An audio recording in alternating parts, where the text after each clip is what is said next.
kami sampaikan terima kasih dan penghargaan setinggi-tingginya kepada tokoh pemuda tahun 1928 yang telah mendeklarasikan Sumpah Pemuda sehingga menjadi pelopor pemuda untuk mewujudkan kemerdekaan Indonesia sekaligus menjaga keutuhan NKRI.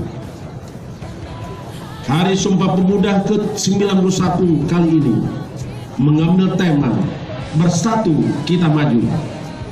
Tema ini diambil untuk menegaskan kembali komitmen yang telah dibangun oleh para pemuda yang diikrarkan pada tahun 1928 dalam Sumpah Pemuda, bahwa hanya dengan persatuan kita dapat mewujudkan cita-cita bangsa.